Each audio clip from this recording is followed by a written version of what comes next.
The Earth, which humans have called home for over 300,000 years, is in serious peril due to global warming, which is a result of excess carbon trapped in our atmosphere.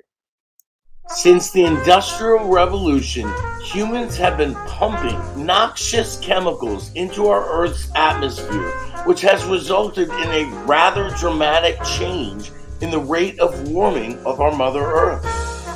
If this problem is ignored, humanity ends. It's just that simple. Forwardists around the country have pledged to do everything they can to forget political parties and simply put all humans first in a path toward a safer habitat. Without dramatic action, we all lose, as does the rest of the planet. Global warming does not just affect the temperature, but the severity of the weather, the quality of the air, water, and soil, as well as the rise in the seas. As our ocean sea levels rise, encroaching in the land we call home and eventually making much of it potentially uninhabitable.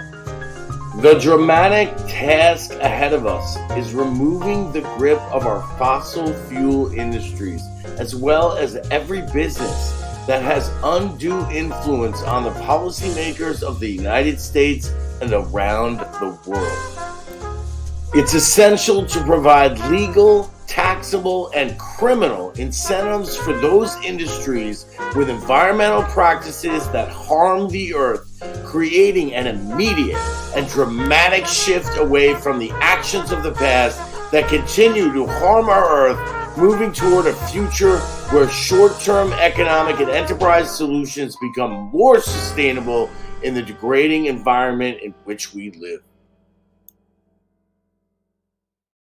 To accomplish this task with absolute certainty, the Mannix for Congress campaign is calling for the creation of a national Manhattan Project-style organization for climate change that will be composed of scientists in every segment of environmental pollution to work on bold, innovative, and yet undiscovered ways to remove the carbon that is permanently trapped in the Earth's atmosphere.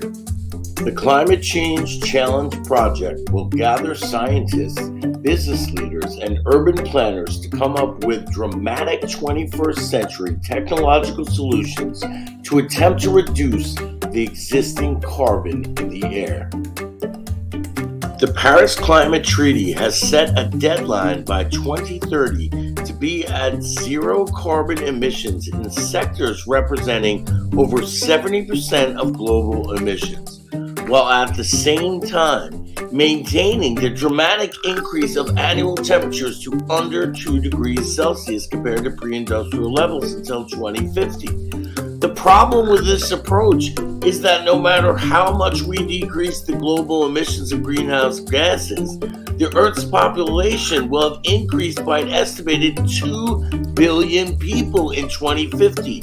In other words, no matter how well the Paris Agreement works or how many countries take real action, that isn't even demanded to be transparent by 2024. The Earth's population is growing exponentially, and we must come up with a separate line of attack so that we can still be on this Earth in 3050.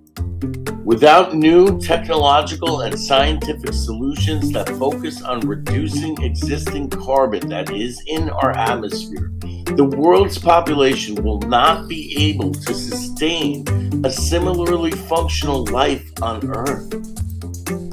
The new Climate Change Challenge Project will organize, mobilize, and test out various innovative proposals to begin testing carbon reduction technologies in an effort that will be necessary for our planet's very survival.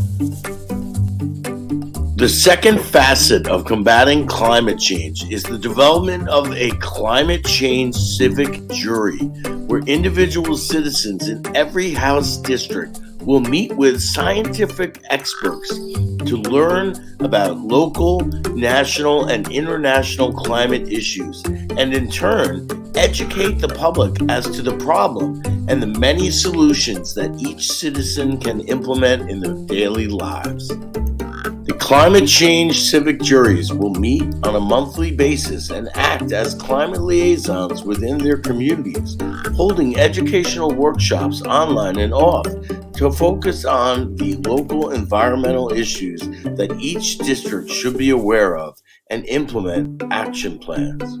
We have to organize, educate, ideate, and finance efforts to limit fossil fuel emission, environmental degradation, as well as disincentivize with both monetary and criminal charges for those that break the laws which protect the only habitat that we have to call home.